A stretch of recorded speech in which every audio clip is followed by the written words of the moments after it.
Alright guys, SP Sugawara will be the next character coming onto global, so let's take a quick look at his skills and I'll give you some more thoughts on whether or not you should be summoning for him. Now one thing that you guys need to bear in mind first of all is that he's actually a block setter, okay? So even though the SR version of Sugawara is of a power setting label, the SP version is actually of a block label, okay? So that's something you guys do have to bear in mind. And it's also kind of one of the things that makes him slightly stand out more in comparison to other setters. Okay, but let's start off with just his skills and then move on to skill residence and then review on whether or not you should summon for him.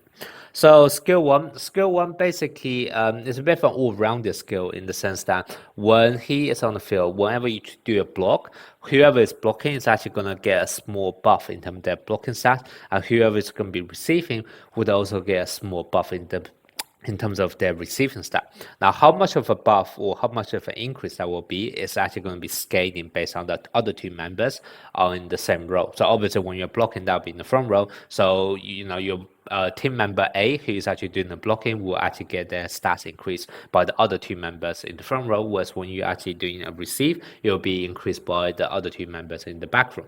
Now, the numbers here sounds like it can be really, really high, like up to maximum 1,500. However, if you actually take a look at the scaling with the proportion this goes, you would then realize that in order to actually fully get the maximum buff available from this, you need the other two members on the same row to have like 20k in total in terms of their stats, which is actually ridiculously high. So even though this number may look really, really high on first glance, in reality, you probably wouldn't ever reach that high, okay? So that's just something for you guys to bear in mind. So I would never really consider you will be able to go as far as 15,000 in terms of their stats. Realistically, the way I'm probably going to take a look at it is the fact that you will be increasing by 5% of the other two members in the same row. However, because you're choosing, for example, you're choosing a blocker to block, right? Or the receive normally tend to go into the one with the highest receiving ability. So even though you are increasing by essentially 5% of the other two members, so essentially 10% of one singular character stats. But however, the one performing the action is likely going to have the highest stats already in that role. So that 10% is actually going to be more like, equivalent to a 7% or 8% of the one actually performing the action. Okay, so that's probably the way I would look at it. So don't pay too much attention in terms of the absolute number.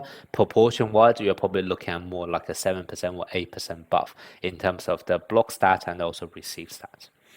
Now let's move on to skill 2. This one's nice and simple. It's just a surfing skill. You're able to increase team morale, which is always nice, and also once again increasing your base stats. Okay. Then number 3, this is probably the one he's the most well known for, which is the fact that when he first entered the game, you will be consuming all of your stamina. You'll be consuming 50% of your stamina, and for every 6 stamina consumed, you'll be able to increase your basic stat. So what that basically means is that, let's say if your Sugawara is actually in your starting lineup, in which case all of your characters will start off with 120 stamina. What's going to happen is that 60 stamina will be consumed, and because you'll be, for every 6 stamina you consume, you'll be getting 1% buff. Essentially, you are trading off 60 stamina for a 10% buff across all of your character, across all of their basic stat. However, you are not actually going to be losing your stamina, because for the next 4 rallies afterwards, your stamina will actually recover 15 at the end of each rally as well. So you will just essentially get 60 stamina back. So essentially, you are just getting a free 10% buff across all of your basic stats for literally nothing. Okay, so this is just an all-rounded buff, which is very nice because it's, first of all, it's very universal. It's a basic stats to all of your members. So basically, that means if no matter what kind of role your teammates are, for the blockers, it will be increasing their block. For spikers, it will be increasing their spike. For receive, they will be increasing their receive. So it's always going to be beneficial, no matter who or what characters you have on your team. The other way you can also potentially use this is actually, rather than having Sugawara in your starting lineup, you can also even sub him in the middle of the match, because remember, the stamina consumption is based on 50% of the current stamina. However, the amount you will be getting back is always going to be fixed to 15 times 4, which is 60 stamina. So let's say if you actually sub in your character, your Sugawara in, when your teammates is only around, let's say, 60 stamina, what's going to happen is that only 30 stamina will be consumed, because the 30 is 50% of that 60. However, you'll still be getting 60 stamina back. So you actually have a net gain of stamina as well, which is also really, really interesting application of the skill as well. Okay, so that's just something for you guys to know. Then skill 4, this is an ultimate skill. You'll be consuming 15 stamina, and in return, basically you have a very strong set, and also you are actually able to increase the attack technique of the player who will be spiking after the set as well. This is actually really, really nice because not many characters are actually able to buff up attack technique. So if you remember my damage calculation or damage formula video, attack technique is one of those multipliers. However, because of the fact there's so few characters who are capable of buffing this up, any kind of buff in terms of attack technique or defense technique is always going to be considered one of the more premium buffs, in my opinion. So Sugawara having this ability definitely makes him also stand out, even in comparison to all of the other buffers. Okay. Now let's take a look at skill resistance. So at skill resistance 2, when your stamina is actually less than 80, you'll be recovering 5 stamina whenever you touch the ball.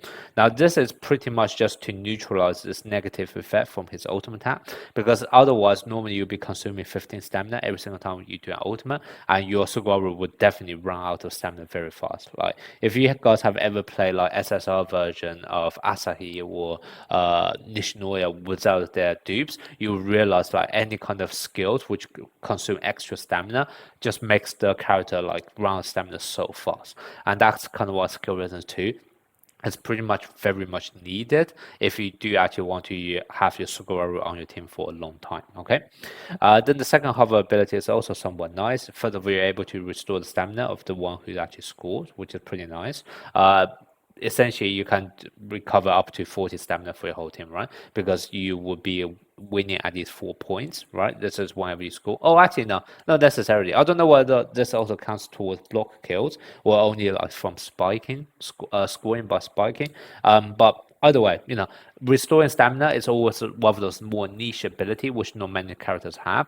I'll probably say this one is not so important going forward once everyone have like SP Kunami at the bench who can already recover a huge amount of stamina. But at this point in time, it's definitely quite nice to have abilities to actually recover stamina, which not many characters do. You're also able to increase your awareness and reflex by 8% up to 2 stacks, so maximum 16%. It's not like a game changing in terms of like crit probability, but because those are normally probability based, so any kind of increase to those probability is always going to be a nice to have. Okay, so that's kind of skill resistance 2.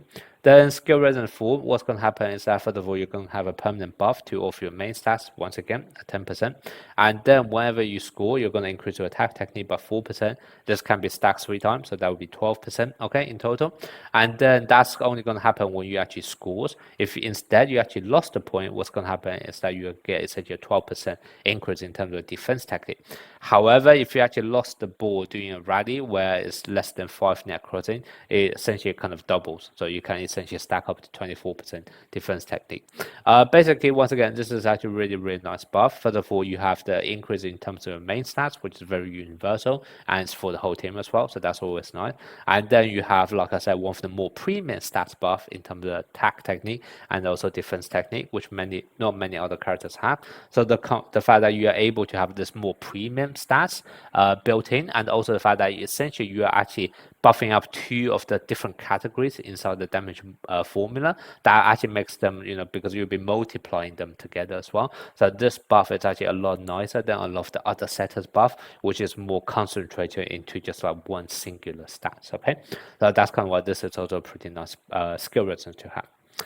Now, having said that, should you actually summon for Sugawara? I actually think Sugawara is quite interesting in terms of that. I personally don't think I don't classify him as a must-have character, but at the same time, he's so universal enough that there's almost like no harm in summoning for him. Now, the reason why I say this is, first of all, if you actually take a look at all of his abilities, you realize is that he really doesn't discriminate. He literally buff a bit for everything. Like, I love the buff he provides, like a main parameter stat. So basically, no matter what kind of speciality or what kind of team building you have, Sugawara will always help. And on top of that, the other buff he is able to provide would be like attack technique and defense technique, which once again, it's always going to help no matter what kind of team build you're going to have. So from that perspective, it's actually going to be, he's going to be like a super universal character. However, you can also think about it from the other way around, in the sense that he's so universal, it's actually gonna make him almost like I can slot him in any kind of team and make the team better. However, at the same time, I don't really need him for any particular team because he doesn't really enable any one singular team to perform better. Like, you don't have to have him in order to make your team better. And a lot of time, certain characters are very much needed for a team. However, that's not going to be the case for Sugawara. Okay, so that's kind of why this universal application of him can work in both ways. It can make him a very good investment in the sense that he will always have a use. Like, even if you think about him, you literally just sub him on to just get a 10% permanent buff. That's already very good, right? Who wouldn't like that? So he's always going to be beneficial to your team to some extent. However, at the same time, you don't have to have him because he is not like a required building block for any team to work. So it's really going to be up to you in terms of like how much resources you have and whether or not you really have the resources to spend on someone who is kind of like good to have, but not necessity. Okay, so to me, he's more of like a luxury choice if you have the resources, but definitely not like a must-have. The only scenario where I would say like he is kind of needed is more that if you really want to build a block specialty team and you have been very competitive in PvP right now. And the reason why I say this is that in order to have a block specialty team, you need 4 characters of the same label, so 4 block labels. However, if we actually take a look at all of the UR and SP character we have right now, you would then realize right now I believe there are only 3 characters with block label from the UR or SP rarity, which is going to be Crow, the UR version Crow, Hirogami, and also Hoshiyumi. So if you actually want to have a block specialty team and also obviously have a decent rating in your team by having all UR or SP character, then Sugawara is going to be your best bet because it's going to be a quite long time before you are then able to find someone else with a block label in. The closest character that's going to be coming is probably likely going to be SP Aone, who first of all it will be in 1.5 months time. And also the other problem is that if you actually do play SP Aone, if you don't actually symbol your team building, you will have to play SP Aone, UR Crow, Hirogami, and Hoshiyumi. All 4 of them. First of all, Aone, Hirogami, and also Kuro, you pretty much would be building them with like a block build. So that basically means your team is likely going to be your only offensive power left is going to be your Hoshiyumi with a power spiking build, 1 other slot where you can bring another spiker, and then you have to bring another setter. And normally 2 spikers are not going to be enough for you to rotate around your offensive firepower. So even with SP only releasing into the game soon, he's probably not like the best choice in terms of a block speciality. And in those kind of cases, Sugawara is probably going to be more useful because he can essentially work towards your 4 block character threshold. However, it doesn't really hamper the fact that you are not able to bring enough spikers onto your team.